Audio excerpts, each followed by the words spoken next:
മറന്നു എന്ന് കരുതിയതൊക്കെ ഞാൻ ഓർത്തുപോയി. അപ്പച്ചന്റെ മരണത്തെ കുറിച്ച് മരിച്ചതല്ല, കൊന്നതാണ്. കൊന്നത്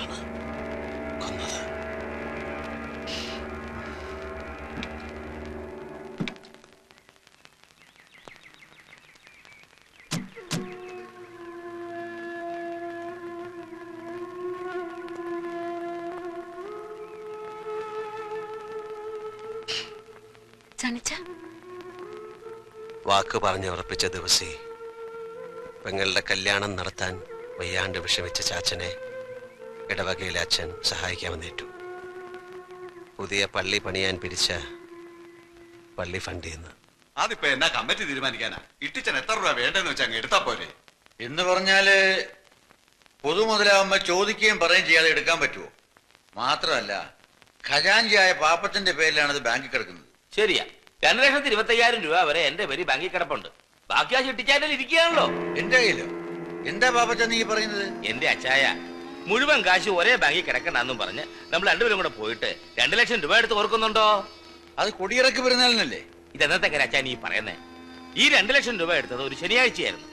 അന്ന് ഉച്ച കഴിഞ്ഞ് ബാങ്ക് ഒഴിവായതുകൊണ്ട് ഈ കാശ് അച്ഛൻ വീട്ടിലേക്ക് പോയത് ഓർക്കുന്നുണ്ടോ? പാപ്പച്ച ഇത് 1-2 രൂപയുടെ കാര്യമല്ല, രൂപ 2 ലക്ഷമാ. നീ പറയുന്ന കാശും വാങ്ങി പാലാക്കി പോയത് ഓർക്കുന്നില്ലേ? ഓഹോ, അപ്പൊ എന്നെ കളനാക്കിയാണോ? ഇടിച്ചാൻ കാശെടുത്ത് മറിച്ചേക്ക് തുറന്നങ്ങോട്ട് പറ. വെറുതെ മനുഷ്യനെ ആദ്യം കേട്ടാതെ. ഞാൻ കാശെടുത്ത് മറിച്ചെന്നോ? നിന്റെ കുടുംബ പാരമ്പര്യം കാണിച്ചാലുണ്ടല്ലോ. നിങ്ങൾ രണ്ടുപേരും കൂടി ഇവിടെ കിടന്ന് ബഹളം വെച്ചിട്ട് എന്താ കാര്യം? നമുക്ക് എന്താ വേണ്ടെച്ച സമാധാനമായിട്ട് ആലോചിച്ച് തീരുമാനിക്കാം. എന്റെ പൊന്നച്ചോ, ഒന്നും ആലോചിക്കാനില്ല. കാശ് ഇതിയാന്റെ കയ്യിൽ തന്നെയുണ്ട്. ചിലപ്പോ ചേവനെടുത്ത് കാണും. ഇത് എന്നെ കളനാക്കുക.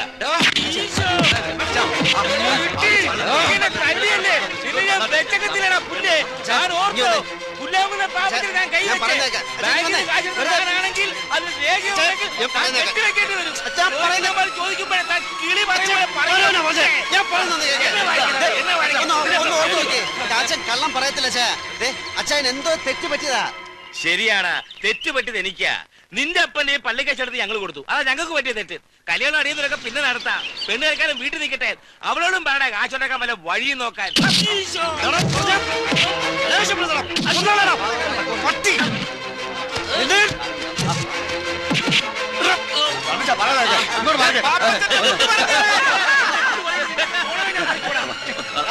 എന്റെ അപ്പനെ കള്ളനാക്കിയിട്ട് നീ ഇവിടെ ജീവിക്കത്തില്ല.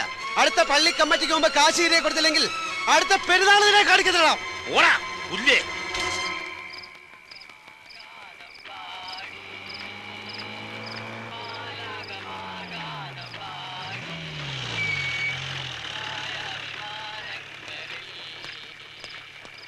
സണ്ണി ഇറങ്ങി വേടാ. എന്താ സാർ? ഇറങ്ങി വരാൻ.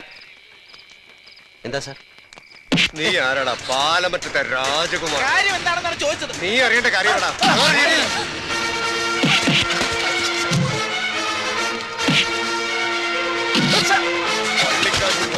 ഗുണ്ടായിസം കാണിക്കണോടാ.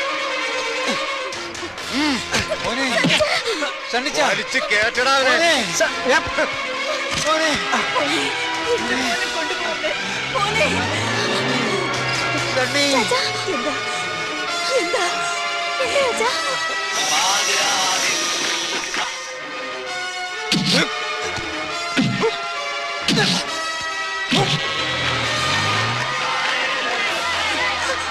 കർത്താവേ, റോഡ് ബ്ലോക്ക് ആയല്ലോ.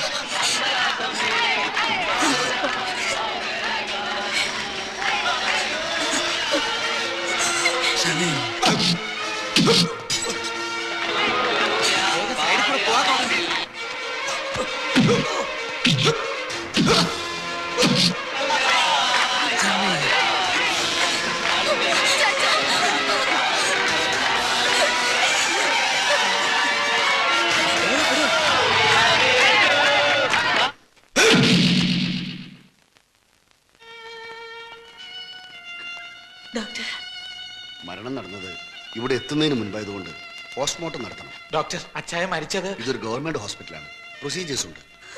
പിന്നെ എന്തെങ്കിലും കോംപ്ലിക്കേഷൻസ് വന്നാൽ അത് ഒഴിവാക്കാനാ.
പിതാവും പുത്രനും പരിശുദ്ധാത്മാവുമായ സർവേശ്വര, സകലത്തിന്റെയും നാഥനായ ദൈവം തന്റെ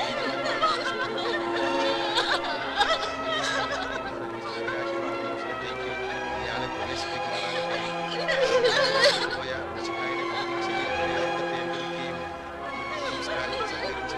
ഇയാളെ ബഹുമാനിക്കുകയും ചെയ്ത നിങ്ങളെല്ലാവരെയും ദൈവസമൃദ്ധമായി അനുഗ്രഹിക്കുമാറാകട്ടെ.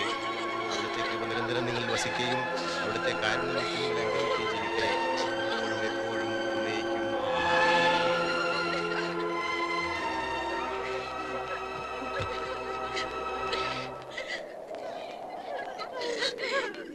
അച്ഛോ,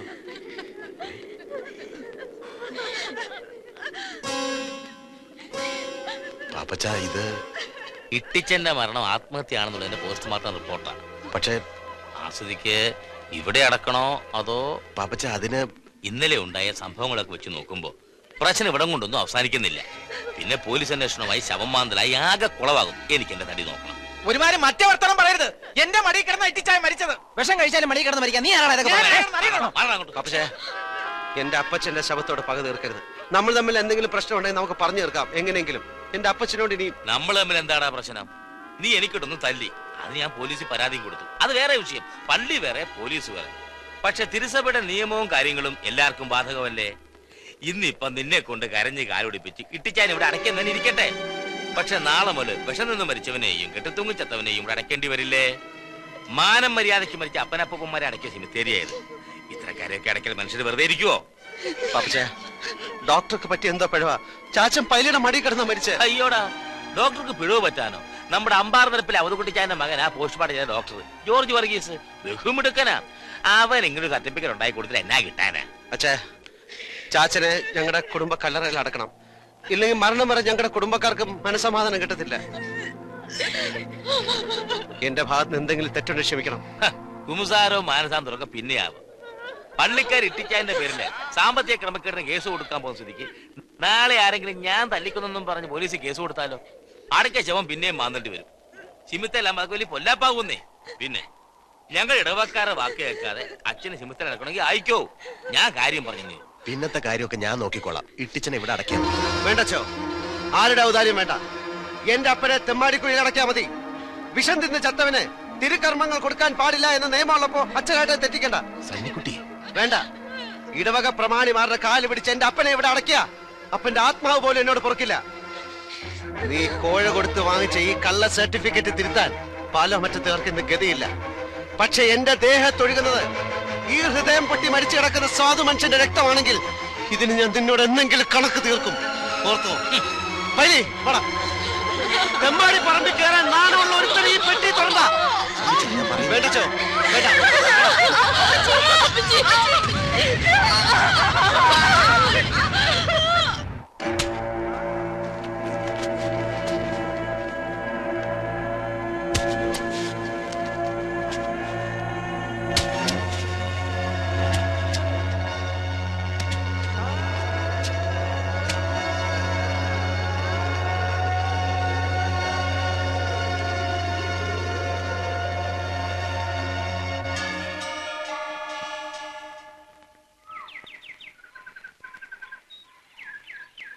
പാലോമറ്റത്തെ ചാവടിയിൽ എൻ്റെ അമ്മച്ചി ദിവസങ്ങളോളം ജലപാനമില്ലാതെ കിടന്നു. എൻ്റെ ഒരു പഴയ സുഹൃത്തിൻ്റെ അഡ്രസ്സുമായിട്ട് ഞാൻ ബോംബെയിലേക്ക് വണ്ടി കയറി. ദിവസങ്ങളോളം മേൽവിലാസക്കാരനെ തേടി ഞാൻ നടന്നു. കണ്ടില്ല. പട്ടിണി കിടന്നത് 1-2 ദിവസങ്ങളല്ല, ആഴ്ചകളോളം. ബോംബെയിലെ സെന്റ് തെരാസിസ് ചർച്ചിന്റെ പടിക്കെട്ടിൽ വിശപ്പ് കൊണ്ട് തളർന്നു കിടന്ന എന്നെ ഏതോ ഒരു ബിസിനസ് ടൂറിന് വന്ന അച്ചായൻ ഇന്നലെ രാത്രി കണ്ടില്ലേ, ഉരുള കുര്യാക്കോസ്, അദ്ദേഹം വിളിച്ചുണർത്തി. എനിക്ക് ഭക്ഷണം വാങ്ങിച്ചു തന്നു. ഒരച്ഛനെ പോലെ, ഒരു ജ്യേഷ്ഠനെ പോലെ എന്നെ സ്നേഹിച്ചു. എന്നെ ഇവിടെ കൊണ്ടുവന്നു. ഒരു ഈസ്റ്റർ ദിവസം അച്ചായൻ എനിക്ക് തന്ന $5000 വെച്ച് ഈ സണ്ണി ബിസിനസ് തുടങ്ങി. സണ്ണിയുടെ പോക്കറ്റിലെ ആയിരങ്ങൾ 10,000-ങ്ങളായി. ലക്ഷങ്ങളുടെയും കോടികളുടെയും കണക്കുകൾ പാലോമറ്റത്തെ സണ്ണിച്ചന്റെ വിരൽ തുമ്പുകൾ. പക്ഷെ നഷ്ടമായതൊന്നും തിരിച്ചു നേടാൻ കഴിയില്ല എന്നെനിക്ക് മനസ്സിലായി. നാട്ടിൽ നിന്ന് വന്ന ആദ്യത്തെ കത്തിൽ നിന്ന് ഞാൻ അറിഞ്ഞു മോളിക്കുട്ടി കന്യാസ്ത്രീയാകാൻ തീരുമാനിച്ചു. വിവാഹ സ്വപ്നങ്ങൾ കൊണ്ട് നടന്ന എന്റെ അനിയത്തി അതെല്ലാം മറന്ന് കന്യാസ്ത്രീ പട്ടമിടാൻ തീരുമാനിച്ചപ്പോ ഞാൻ തോറ്റു. നൊമ്പരങ്ങളെല്ലാം ഉള്ളിലൊതുക്കി ഞാൻ ഇന്നും ഉയരങ്ങൾ കീഴടക്കും. നാട്ടിലെ വീട്ടാക്കടങ്ങൾ മറന്നിട്ടല്ല, എന്റെ ചാച്ചനെ കൊന്ന പാപ്പച്ചനോട്, എന്റെ ചാച്ചന്റെ മരണം ആത്മഹത്യയാക്കി മാറ്റിയ ഡോക്ടറോട്, അതിനെല്ലാം ഒത്താശ പാടി എന്നെ ലോക്കപ്പിലിട്ട് ഇടിച്ച SIയോട്. വീട്ടാ, ഇന്നെനിക്ക് നിസ്സാരമായി വീട്ടാ. പക്ഷെ എനിക്ക് ഒരു വിലങ്ങ് കാത്തിരിപ്പുണ്ടാവും. ഇനി അതുകൂടി കാണാൻ എൻ്റെ അമ്മച്ചിക്ക് ത്രാണി ഉണ്ടാവില്ല. പിന്നെ സാന്ദ്ര, നിനക്ക് വേണ്ടിയും ഞാൻ ഈ കടങ്ങളൊക്കെ അവധിക്ക് വയ്ക്കുന്നു. സണിച്ചായ, ഞാനിവിടെ ഇറങ്ങിക്കോളാം.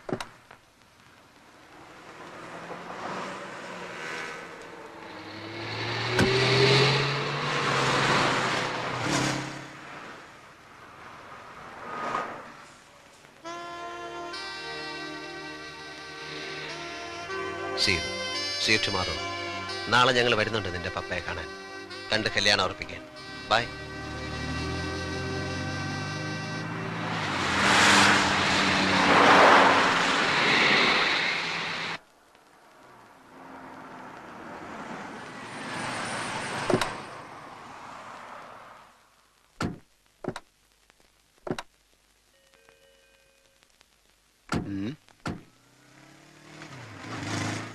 നമസ്കാരം.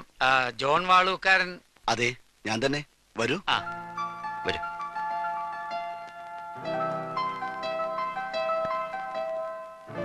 ഞാൻ കുരുവിള, നാട് കോട്ടയം.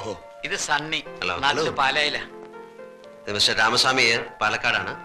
ഹലോ, ഇത് എന്റെ ഭാര്യ. വണക്കം, ഞാൻ മിസ്സിസ് കുരുള.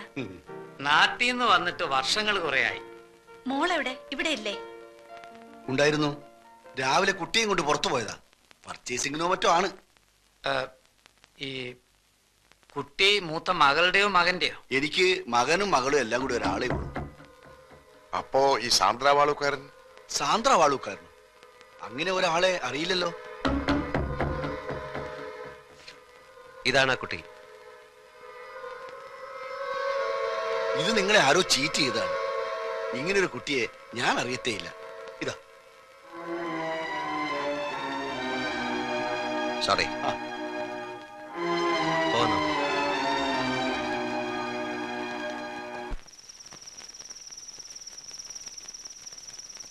നമുക്ക് നാളെ കൂടി ഒന്ന് അന്വേഷിക്കാം.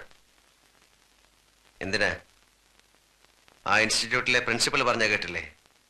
കഴിഞ്ഞ 10 വർഷത്തിനുള്ളിൽ സാന്ദ്ര വാളൂക്കാരൻ എന്ന പേരിൽ ആരും അവിടെ പഠിച്ചിട്ടില്ല എന്ന്. പിന്നെ ആരാ സണ്ണിച്ച അവള്? എന്താ അവളുടെ മോട്ടീവ്?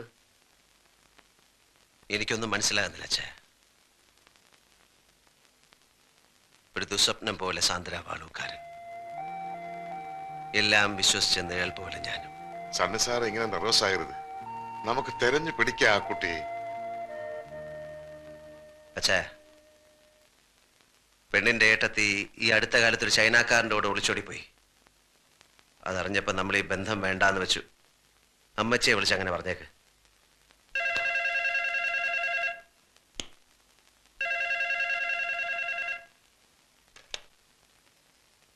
ഹലോ, കുരുവിള കുഞ്ഞാ, എന്തിയാ സണ്ണിച്ചൻ? കൊടുക്കാം. ആ സണ്ണിച്ചടാ. നിന്റെ ശബ്ദം എന്താടാ മോനെ വല്ലാണ്ടിരിക്കുന്നേ? ഒന്നുമില്ല, ഒരു ജലദോഷം. പിന്നെ നീ മന്ത്രകോടി വാങ്ങണ്ട, ഇവിടെ പെങ്ങന്മാരെല്ലാരും കൂടി പോയി വാങ്ങ. ഇത് ഞാനാ ശോശാമ്മ. നിങ്ങൾ പെണ്ണിനെ കൊണ്ടുവന്നാ മതി, ബാക്കി എല്ലാ കാര്യങ്ങളും ഞങ്ങൾ നോക്കണം. ഞങ്ങൾക്ക് 4 പെങ്ങന്മാർക്കും കൂടി ഒരു നാത്തിലല്ലേ ഉള്ളൂ. ആ, അമ്മച്ചിനെ കൊടുക്കാം. നിങ്ങൾ എന്ന് വരുമടാ മോനെ?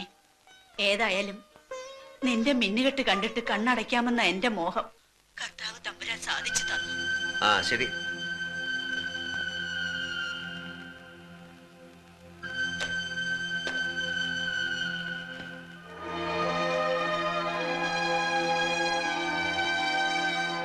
നാട്ടിൽ വന്ന് മണവാട്ടി വേഷം കിട്ടാൻ വാടകയ്ക്ക് ആരെങ്കിലും കിട്ടും ഇവിടെ ഇത്?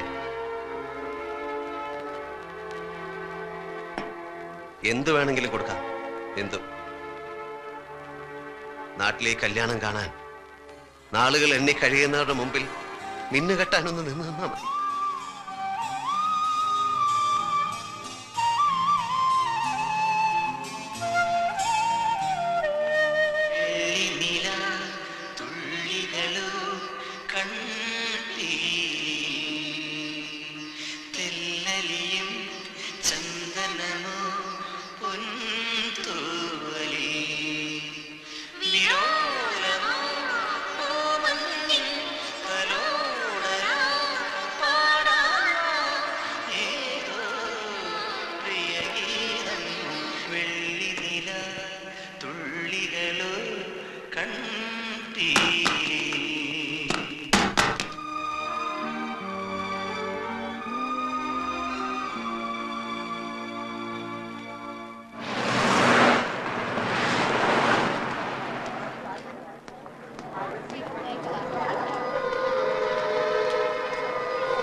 എന്താ ചേച്ചി?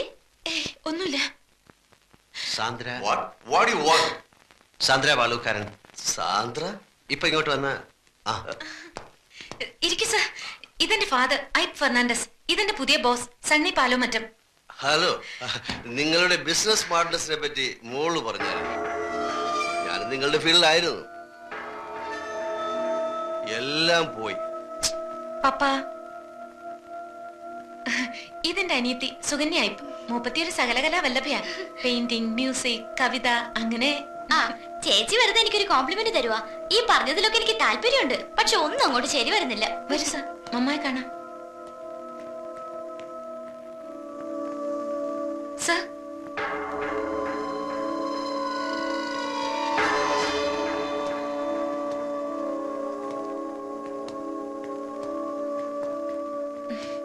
മമ്മ, ഞാൻ പറഞ്ഞിട്ടില്ലേ എന്റെ പുതിയ ബോസിന്റെ കാര്യം? ഇദ്ദേഹം. ഞങ്ങൾ ഈ വഴി വന്നപ്പോ വെറുതെ ഇവിടെ ഒന്ന് കയറാന്ന് വെച്ചു. മലയാളികൾ വീട്ടിൽ വരുന്നത് മമ്മയ്ക്ക് വലിയ ഇഷ്ടാ. മരിക്കും മുമ്പ് നാട്ടിൽ പോണെന്നുള്ളതാ മമ്മയുടെ മോഹം. ഇവിടെയുള്ള എല്ലാവരും മോഹങ്ങളുടെയും സ്വപ്നങ്ങളുടെയും കാര്യത്തിൽ വലിയ സമ്പന്നരാ. വാ.